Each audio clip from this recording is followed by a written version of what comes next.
నమస్తే. ఇది కథ కాదు జీవితం కార్యక్రమానికి స్వాగతం.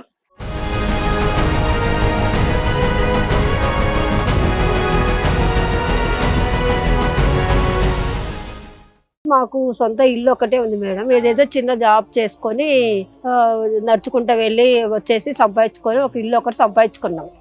ఆ ఇల్లుని ఎలాగైనా సరే అమ్మేయాలి. ఆమెమో ఒక అబ్బాయిని ప్రేమించింది, బాగా డబ్బున్నోడు. ఆ అబ్బాయికి ఏదో నేను 1 లక్ష పెట్టి సెల్ ఫోన్ కొనియాలి, ఇలా గిఫ్ట్ ఇవ్వాలని ఆమె అంటది. మీరు ఎప్పుడెప్పుడు చచ్చిపోతారా, మీరు ఈ ఇల్లు ఎప్పుడు మేము తీసుకోవాలా? పండుగ 1 లక్ష రూపాయలు పెట్టి బండి ఇప్పిస్తే అది కాదు 3 లక్షలది 5 లక్షలది కావాలా అంటాడు. మాకేమన్నా పెద్ద పెద్ద చదువులు చదివించినారా, మంచి మంచి గుడ్డలు ఇచ్చారా, మంచి ఇక్కడికైనా తీసుకుపోయి టూర్లు గిల్లు చూపించినారా, ఏమైనా విమానాలు ఎక్కించినారా, ఏం చేసినారు మీరు? మాకు ఇంత అన్ని పెట్టేదానికి మీరు ఇల్లు అమ్మేస్తాం.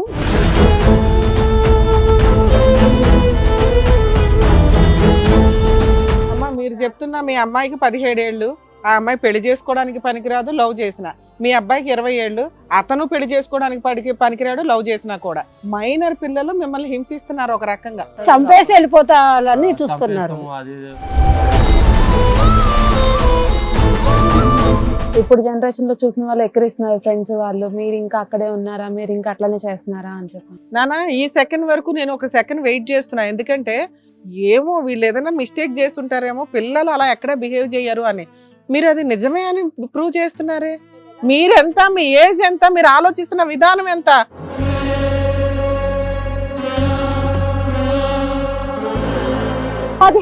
అమ్మాయి నీకు 17 ఏళ్ళకి నువ్వు ఇంత మాట్లాడుతున్నావా? ఈ మెచ్యూరిటీ ఏదో మీ అమ్మ నాన్న జాగ్రత్తగా చూసుకుంటూ నువ్వే చక్కగా పనికి వెళ్ళి పోని పని ఏదైనా చేసి పెట్టి చక్కగా చదువుకుంటూ ఇల్లు చక్కదిద్దుకునే వయసు. పోని వాళ్ళు నిజంగా అమాయకుల్లాగా కనిపిస్తుంటే. నీకు ఒక లవర్ ఉందంట, నిజమేనా? వాళ్ళు ఒప్పుకున్నారు, వాళ్ళు వెల్ సెటిల్డ్ అని చెప్తున్నారు. వీళ్ళే తన బర్త్డే వస్తుంది సార్, గిఫ్ట్ ఇద్దామని చెప్పాను. ఒక ఫోన్ కొనాలంటే ఐఫోన్ 1 లక్ష. అంటే జీవితాంతం వాడికి గిఫ్ట్లు ఇవ్వాలా? తప్పదా? గిఫ్ట్లు ఇవ్వకపోతే నేను వదిలేస్తాడా? అది దాని లవ్ అంటారా? అరే, మీరు కన్న తల్లిదండ్రులే వదిలేశారు, కన్న తల్లిదండ్రులనే చంపేయడానికి చూస్తున్నారు. ఆడెవడమ్మా బయటోడు? ఉండేం చేస్తారండి, మాకేం పెట్టట్లేదు కదా. మొహం పగిలిపోద్ది ఎక్కువ మాట్లాడేవంటే. ఉండేం చేస్తారని కన్న తల్లిదండ్రులు అంటున్నావు నువ్వు?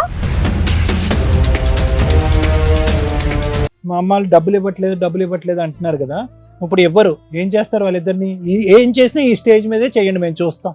ఇద్దరు ఇక్కడ ఎందుకు చేస్తారు, ఇంటికి తీసుకెళ్ళి. వీళ్ళకి వాళ్ళ వాల్యూ తెలియ, ఇట్లా కాళ్ళు చేతులు అన్ని బాగానే ఉన్నాయి కదా, బ్రెయిన్ ఏ దొబ్బిందిరా మీకు?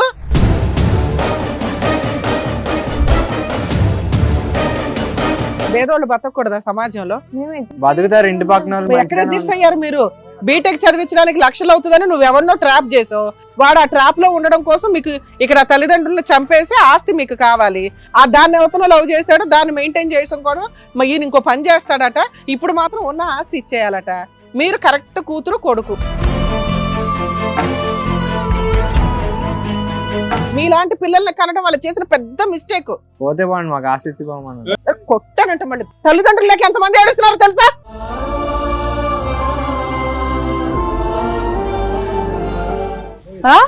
తల్లి మీద చెయ్యెత్తుతావా? ఎత్తకుండా ఏం చేయమంటారు? అలాంటి వాళ్ళ ఎక్కడి నుంచి వచ్చారు మీరంతా అసలు?